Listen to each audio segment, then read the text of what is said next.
Olá, eu me chamo Clara Ribeiro e eu vou falar um pouco sobre a distribuição binomial hipergeométrica. Bem, primeiramente, na distribuição binomial, a gente fala que é um experimento binomial, um experimento que consiste em N ensaios de Bernoulli, cujos ensaios são independentes e para a qual a probabilidade de sucesso em cada ensaio é sempre igual a P, e esse P está no intervalo 0 e 1. Então, a notação, a gente tem que uma variável x está para a distribuição binomial com parâmetros n e p, e n é o número de combinações e P é a probabilidade de sucesso constante. Então, aqui a gente tem essas três funções: a função de probabilidade, a função de esperança e a função de variância a seguinte.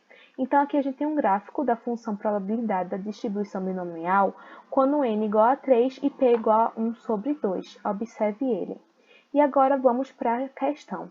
Ele fala aqui, suponha que 10% das pessoas sejam fumantes. Então, a letra A fala, em um grupo de 4 pessoas, qual a probabilidade que apenas uma seja fumante? Então, a nossa variável vai ser x igual a 1, uma pessoa fumante, o nosso n vai ser igual a 4 e o nosso p vai ser igual a 0,1. Então, colocando na fórmula, a gente tem que a probabilidade que apenas uma seja fumante é igual a 29,16%. E a letra B é, em um grupo de 4 pessoas, com a probabilidade que haja duas fumantes. Então, nossa variável agora vai ser não mais x igual a 1, x igual a 2, e a nossa probabilidade agora vai ser de 0,0486, que é mais ou menos 4,86%.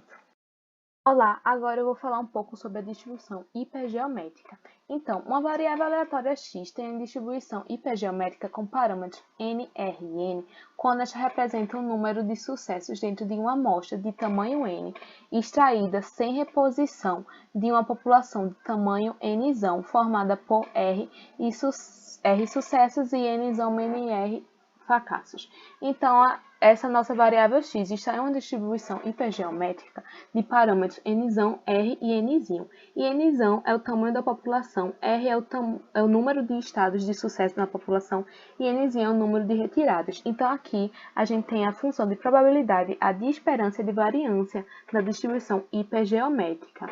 E aqui a gente pode ver um gráfico da função de probabilidade quando kn nzão, k e nzinho são diferentes. Então, perceba aqui a diferença do gráfico.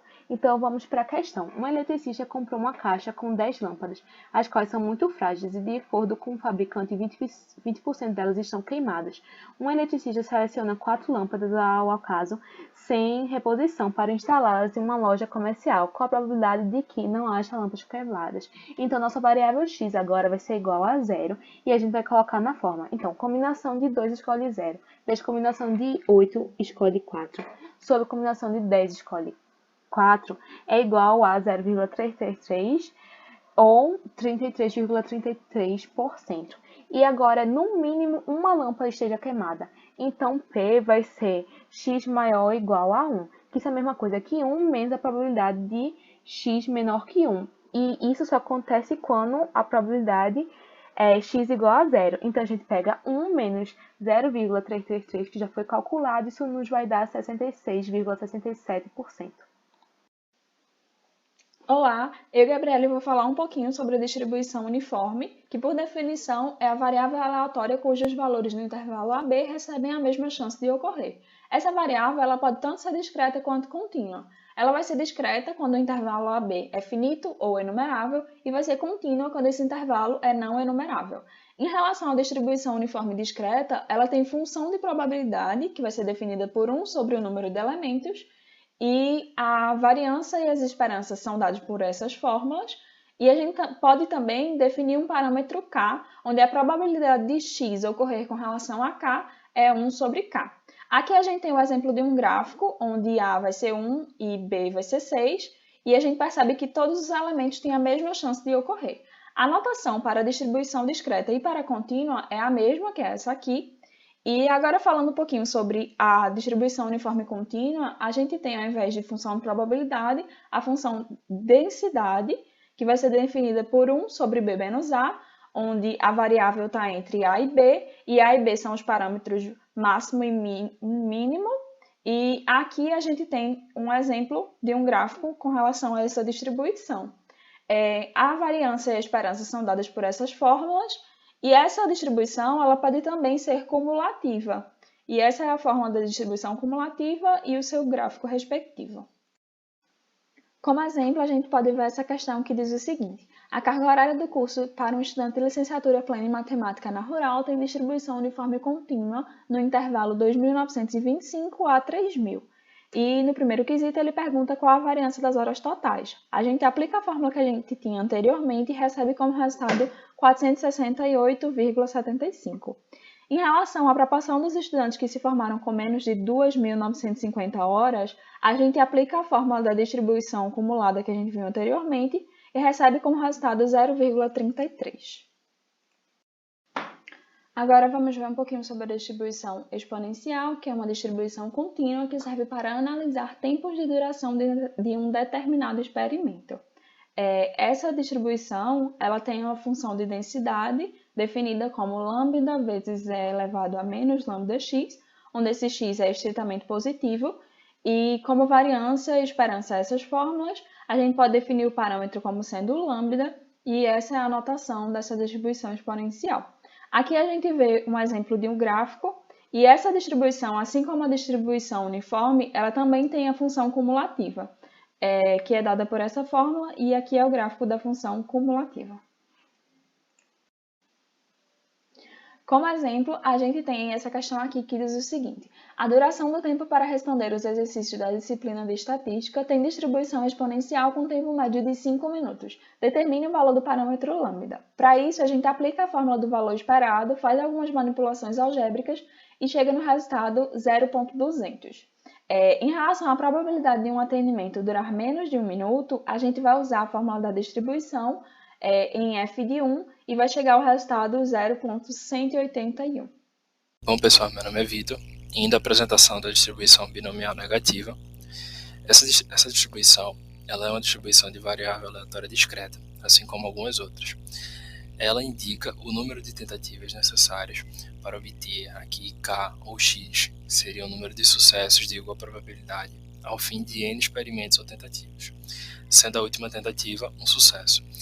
A notação da distribuição binomial negativa pode ser representada assim: X é uma distribuição binomial negativa com os parâmetros R e P.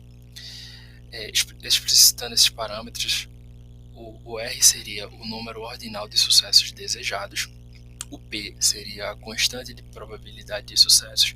Aqui vale ressaltar o Q, que seria a constante de probabilidade de fracassos, ou seja, menos P. O X seria o número de repetições necessárias para ocorrer o enésimo sucesso, ou seja, o último sucesso. Aqui a gente tem a função da probabilidade da função da distribuição binomial negativa. A esperança, ela pode ser definida da seguinte forma, como R sobre P. A variância se define como R vezes Q sobre o sucesso ao quadrado. E sempre temos que a variância ela vai ser igual ao desvio padrão ao quadrado. Aqui a gente traz um exemplo, onde temos a aplicação direta da função da probabilidade da distribuição binomial negativa. Já obtemos aqui o resultado no formato de porcentagem, o que a gente deseja. Na letra B, da mesma forma, basta aplicar a fórmula. Bom, pessoal, dando continuidade, vamos para a apresentação da distribuição de Poisson. A distribuição de Poisson é uma distribuição de probabilidade aplicável à ocorrência de um número de eventos em um intervalo específico.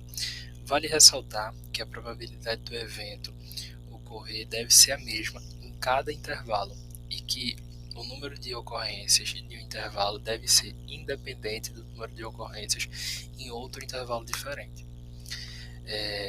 Vindo para a apresentação da função da probabilidade nessa distribuição, nós temos x como número de sucessos, lambda, o número médio de sucessos em um intervalo específico, e o famoso número de Euler, 2,7, enfim, dando sequência.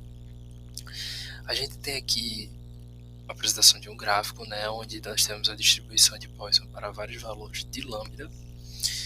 É importantíssimo ressaltar uma grande característica dessa distribuição, que é a única em que a esperança ela é igual à variância e ambas são iguais a lambda, como a gente mostra aqui. Nós trazemos um exemplo também, onde a gente tem aqui na letra A uma prévia, né, para encontrar o valor de lambda, e na letra B, com o valor de lambda em mãos, a gente já consegue aplicar a função da probabilidade que foi apresentada aqui para poder chegar no nosso resultado. Pessoal, dando continuidade à apresentação, né, fazer aqui a apresentação agora da distribuição gama. Dentro da estatística, né, da probabilidade, a distribuição gama ela faz parte de uma família de distribuições contínuas de probabilidade de dois parâmetros. A distribuição gama é usada para modelar valores de dados positivos, que são assimétricos à direita e maiores que zero. Aqui a gente consegue ver a notação, né, da distribuição gama, onde ela tem dois parâmetros, os parâmetros alfa e beta.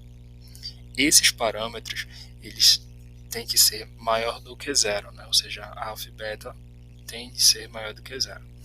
Aqui a gente consegue ver a função da densidade, função de densidade da distribuição, que é muito utilizada nos exemplos, né, para poder fazer a resolução. Aqui a gente citou também, né, a variância e a esperança, né, as duas elas são definidas da seguinte forma: a variância ela é igual a alfa sobre beta ao quadrado e a esperança é alfa sobre beta.